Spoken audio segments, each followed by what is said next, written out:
आपल्याला देतो त्याला आपण काय द्यायचं. पण तरी एक भावना असते की मला जे तुझ्यामुळे मिळालं त्यातलं थोडं मी तुझ्या चरणी अर्पण करतो. आणि मूळ तर कल्पना अशी आहे की मला जे वर्षभर मिळालं त्याचं तुझ्या चरणी अर्पण करतो, ते सामाजिक कामासाठी खर्च व्हावं. दानपेटी ही ती व्याख्या आहे. त्या काळात काही ट्रस्ट बीस नव्हते ना, आणि आपापल्या सामाजिक संस्था कोणी काढत नव्हतं. तर मला जे सामाजिक काम करायचं ते मी तुझ्या चरणी अर्पण करतो. पण तरीही आपण सामान्य माणसं असल्यामुळे ते सर्वसामान्य मनाला अपील होणारं जे आहे ते करावंच लागतं.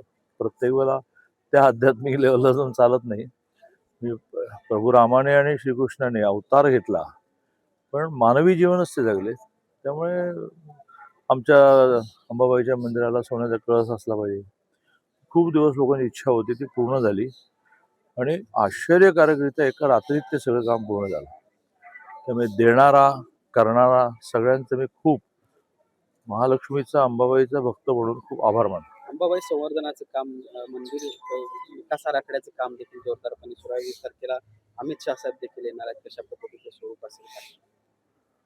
अमितभाईंची अंबाबाईवर प्रचंड श्रद्धा, म्हणजे त्या श्रद्धेचं वर्णनच होऊ शकत नाही.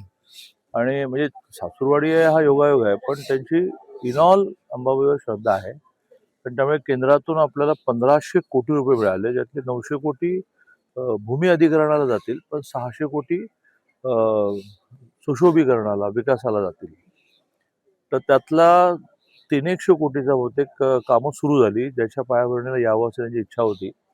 पण महाराष्ट्रात सारख्या आचारसंहिता, त्यामुळे ते राहिलं. आणि त्यांचं म्हणणं होतं की काम थांबवू नका, कामं सुरू झाली. मग आता ते येतात, त्याच्यामध्ये लगेच पायाभरणी आहे का नाही याचं, कारण भूमी अधिग्रहणाला 6-7 महिने लागणार आहेत. त्याला मग आपण धन्यवाद अमित भाई, म्हणजे तुम्ही 1500 कोटी रुपये आम्हाला अंबाबाईच्या मंदिराच्या सुशोभीकरणाला दिले, तर त्यासाठी धन्यवाद अमित भाई, अशी एक सभा आपण करतो.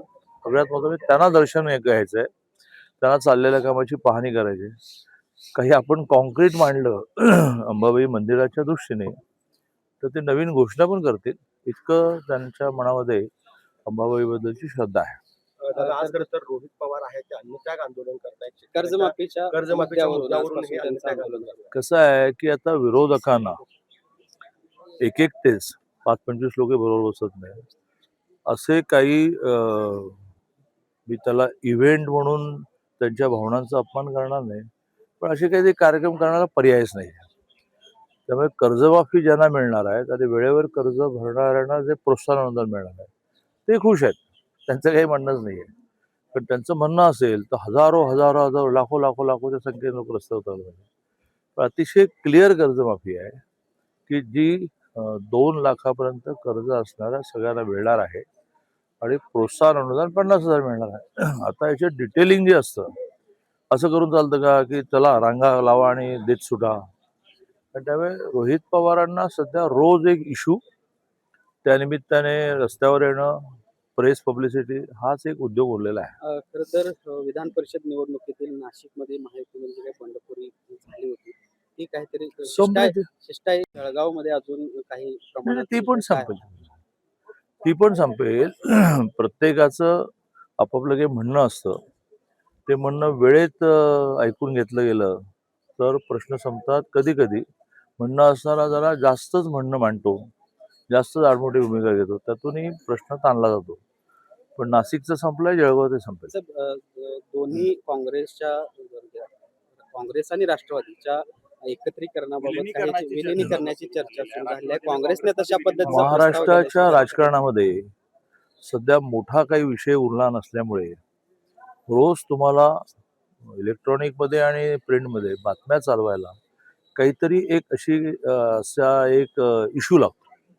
तर तो कधी 2 राष्ट्रवादी एकत्र येणार का, मग शरद पवारांची राष्ट्रवादी आणि काँग्रेस एकत्र येणार का, अशा नवनवीन कल्पना या. मलाही मान्य आहे की काहीतरी चर्चा असते म्हणून तुम्ही बातम्या देता, पण त्या चर्चांमध्ये काही तथ्य नसतं. कारण काँग्रेस ही बुडती नाव आहे. त्यात राष्ट्रवादी जर जॉईन व्हायला म्हटली तर सगळे त्या पहिल्या नावेतून, शरद पवार नावेतून पळून जातील. आणि जो त्यांना चांगला चॉईस आहे ते जातील. सध्या चॉईस बीजेपीचं आहे, मोदीजींचं नेतृत्व आहे, देवेंद्रजींचं नेतृत्व आहे. आणि त्यामुळे आगामी 20-25 वर्ष ग्रामपंचायत ते लोकसभा फार काही प्रॉब्लेम दिसत नाही लोकांना.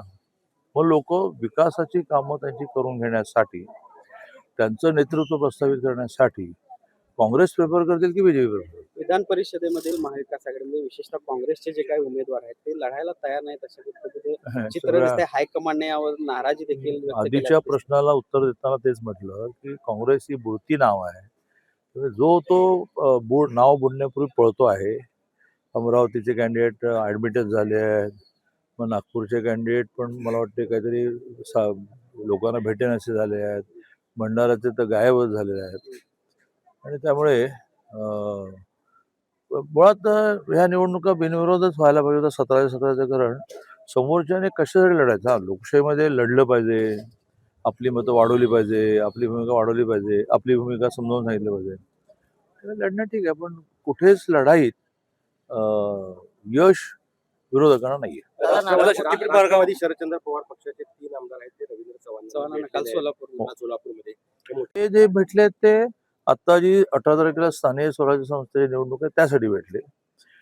त्याचा पुढचा टप्पा त्याने भारतीय जनता पार्टीशी असोसिएट होण्याचा आहे की नाही ते मला माहित नाही. उद्या दिवसभर प्रदेश अध्यक्ष आणि मी सातारा सांगली बरोबर आहोत. पण आमच्याकडे ती पण पद्धत आहे की जे आपल्याशी संबंधित नाही ते आपल्याला कळलं पाहिजे असं नाही. त्यामुळे रवी चव्हाण सांगतील, रवीजी सांगतील की नाही माहित नाही, मी विचारेन की नाही माहित नाही. दादा, शक्तीपीठ महामार्गावरून राज ठाकरेंनी मुख्यमंत्र्यांवर टीका केलेली आहे. देवेंद्र फडणवीसांना मुख्यमंत्री व्हायचा तर करायला नको. अडाणींच्या मागून शेतकऱ्यांचं वाटोळ करून कुठे दरवेळेला अडाणी आणता? हा शेवटी शक्तीपीठाचा अर्थ काय? तर ह्या महाराष्ट्रातली सगळी तीर्थक्षेत्र, जी देवस्थानं ही शक्ती देतात माणसाला, म्हणजे आमची अंबाबाई आहे, तर ही सगळी कनेक्ट करणं असा त्यातला मार्ग आहे. समृद्धी महामार्गाच्या वेळेला असाच विरोध झाला. पण ज्यावेळेला पॅकेज डिक्लेअर झालं, कॉम्पेन्सेशन अमाऊंट डिक्लेअर झाली, तसं रांगा लागून लोकांनी घेतले. पुरंदरच्या एअरपोर्टला असाच विरोध झाला, रांगा लावून लोक घेत आहेत. इथेही सरकारने किती नुकसान भरपाई देणार हे क्लिअर केलं. बहुधा या आठवड्याभरात हे क्लिअर होईल. तर लोक स्वतःहून जमिनी देतील. मला अडचण वाटत नाही, का लोकांना वाटतच आहे. बघा, आता राजू शेट्टी आणि काँग्रेसवाल्यांनी अशा प्रकारच्या ॲक्विजिशनला विरोध करताना ह्या महाराष्ट्रातली जी धरणं झाली, महाराष्ट्रातले जे रस्ते झाले, महाराष्ट्रातले जे पूल झाले, ते विदाऊट ॲक्विजिशन झाले का? त्यात शेतकऱ्यांची जमीन गेली नाही का? विकास जर व्हायचा असेल तर कोणाला, आता कोयना धरणाच्या वेळेला किती लोकांच्या जमिनी गेल्या? पण त्यावेळेला बीजेपी होते का? त्यावेळेला मोदीजी होते का? त्यावेळेला देवेंद्र होते का? मग तुम्ही एक्वायर केले ना. आजही कोयना धरणात जमिनी गेलेल्यांचं पुनर्वसन झालेलं. मग कोयना धरण झालं नसतं काय झालं असतं? महाराष्ट्राची विजेची रिक्वायरमेंट पूर्ण झाली असते का? कोयन्याच्या अंडर काही लाख हेक्टर शेतकऱ्यांना पाणी मिळतं, ते मिळालं असतं का? कोयन्याच्या अंडर अनेक हजारो गावांना पिण्याचं पाणी मिळालं असतं का? मग ते व्हायचं होतं तर काही जणांच्या जमिनी जाणार, त्याचा मोबदला मिळाला पाहिजे, त्याचं पुनर्वसन व्हायला पाहिजे. चला, दुपारी भेटू. दादा, शेवटचा प्रश्न. राज्यामध्ये खरं तर पाणी संकट निर्माण झाल्याचं पाहायला, धरणामध्ये आता तळ गाठलेला आहे. कोल्हापूरचंही थेट पाईप पाण्याची योजना ती बंद झालेली आहे. त्यामुळे खूप मोठं राज्यावरती आणि कोल्हापूरवरती देखील पाणी संकट आल्याचं पाहायला मिळते. काय नेमकं असं आहे की माणसाला सगळ्यावर विजय मिळवता आला, पण निसर्गावर नाही आला भेटला. त्यामुळे माणूस रक्त बनवू शकत नाही, माणूस पाणी बनवू शकत नाही, माणूस अवयव पण नाही बनवू शकत. तो दुसऱ्याच्या शरीरातले अवयव तिसऱ्याच्या शरीरात घालतो. तिथे माणसाची आता त्याला त्याच्या पलीकडे परमेश्वर आहे असं म्हणा, निसर्ग आहे असं म्हणा, न कळणारी शक्ती आहे म्हणा, काहीतरी आहे. आणि त्यामुळे पाऊस पडला तर पाणी, पाऊस नाही पडला तर पाण्याचा तुटवडा. तसं यावेळेला जून जुलै कोरडा जाईल असं अनुमान आहे. आणि त्यामुळे आहे ते पाणी किमान पिण्यासाठी शिल्लक ठेवा म्हणून खूप रेशनिंग झालंय. ऑगस्टमध्ये अतिवृष्टी असं कळतं, त्याच्यातून आणखीन शेतकऱ्यांचं नुकसान होणार आहे. पण त्या अतिवृष्टीने समजा धरणं भरली तर पाणी मिळेल. अदरवाईज मोठा प्रॉब्लेम पुढच्या वर्षीचा निर्माण झाला आहे की ह्या वर्षी धरणं जर नीट भरली नाही तर पुढच्या वर्षी जानेवारीपासून पाण्याची कपात होईल. त्यामुळे सर्वसामान्य माणसांनी ह्या ज्या सरकार म्हणजे परमेश्वर नाही. मी नेहमी एका वाक्यावर आनंदाने जगतो. मला अनेक जण असं म्हणलं तुमच्या तुम्ही कधी दुःखीच नसता. ते वाक्य आहे की ना इलाज को क्या इलाज, ना इलाज को कुछ इलाज नाही. तर पाऊस पडत नाही, ह्या ना इलाजाला काय इलाज आहे? नाही मग एक काम करू ना, एक कारखाना घडू, नाही कारखाना घडताय. ओके, संध्याकाळी भेटतो जाऊ. नाही मला जायचं. सहकार क्षेत्रातले काही उद्योग उभा केले, त्याला जी नावं दिलेली आहेत, उदाहरणार्थ जवाहरलाल नेहरू, इंदिरा गांधी, ह्यांची नावं काढून टाकण्याचं काम हे भाजप करत आहे आणि त्याचं आत्ताचं एक उदाहरण म्हणजे जवाहरचं नाव बदलून तो कल्लापन्ना आवाडे झाला. भारतीय जनता पार्टी काही करत नाही. कल्लाप्पांना आवाडेने हा कारखाना उभा केला, त्यांचं नाव देण्यामध्ये काय चुकीचं आहे? आणि तो निर्णय त्या समूहाने घेतला, काही भारतीय जनता पार्टीची भूमिका नाही. आणि खूप आधी घेतलाय. तेव्हापासून प्रकाशांना मागे लागले होते की अमितभाईंनी यावं. ते अमितभाईंच्या वेळेत बसत नव्हतं, सारख्या आचारसंहिता चालू होत्या. मग अंबाबाईचं दर्शन घेणं हे एक निमित्त निघालं. निधी जो दिला त्याबद्दल आपण कोल्हापूरच्या नागरिकांनी त्यांचे आभार मानणं हे निमित्त निघालं. मग लगेच प्रकाशांना राणांगणात उडी घातली किंवा तुम्ही आलाच आहात तर मग आमच्याकडे या. आता नामकरण विधी नाहीये, तो आधीच झाला. आता केवळ त्यांची बँकेची नवीन इमारत झाली, तिथं पण कामकाज केव्हा सुरू झालं. पण मग त्यांचा हट्ट आहे त्यामुळे त्या इमारतीचं उद्घाटन म्हणजे काय 6 महिने वर्ष झालं तिथून कामकाज चालतं. पण शेवटी आपल्या सगळ्यांनाच एक निमित्त लागतं की बाबा मोठा म्हणून आपल्याकडे यायचं तर काय करायचं. तर त्या आता नाव दिलेल्या कल्लाप्पांना आवाडे इचलकरंजी सहकारी बँकेच्या नवीन इमारतीचं उद्घाटन. पण त्यानिमित्ताने एक सभा आहे मोठी. त्यालाही आम्ही मोदीजींना 12 वर्ष पूर्ण झाली. तर त्या 12 वर्ष पूर्ण झाल्याच्या निमित्ताने कसा त्याने देश बदलला, कसं जगामध्ये भारताचं स्थान निर्माण केलं, त्याची मांडणी अगदी माझ्यासारख्या कार्यकर्त्याची सगळेजण करतो. संध्याकाळी पत्रकार परिषद. तर ती मांडणी करणारी सभा तिथे होती.